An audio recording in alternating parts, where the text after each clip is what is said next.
गंगा नदी को इस पृथ्वी पर और विशेषकर भारत लाने का श्रेय राजा भागीरथ को है।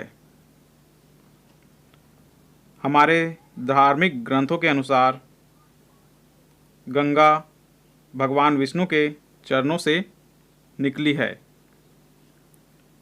फिर शिव जी की जटाजुट की परिक्रमा करती हुई यह हिमालय की गोद में खेलती हुई और उत्तरी भारत के नगर को धन धान्य से पूर्ण करती हुई बंगाल की खाड़ी में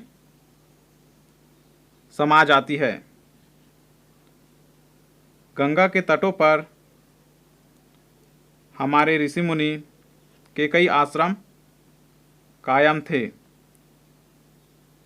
जी हाँ, गंगा के तटों पर हमारे ऋषि मुनि के कई आश्रम थे, जहाँ इस देश के छात्रों को ज्ञान विज्ञान की शिक्षा दीक्षा दी जाती थी। वहाँ से शील संपन्न और संस्कारवान बनकर जो नई पीढ़ी अपने अपने कर्म क्षेत्र में उतरती थी, उसकी बदौलत भारत विश्व का श्रेष्ठ राष्ट्र माना जाता था।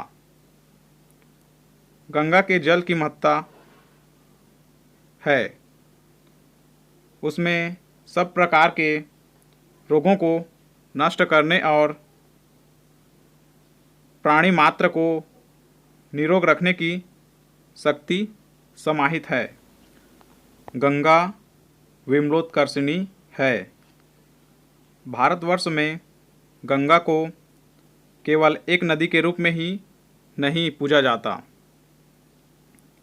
अपितु इसे एक वरदायिनी देवी के रूप में भी जाना जाता है।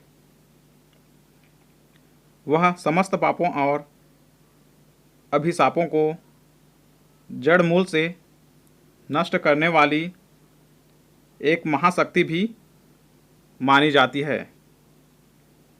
यही कारण है कि गंगा अनादिकाल से ही विश्व की एकमात्र पवित्र नदी के रूप में वंदनीय है।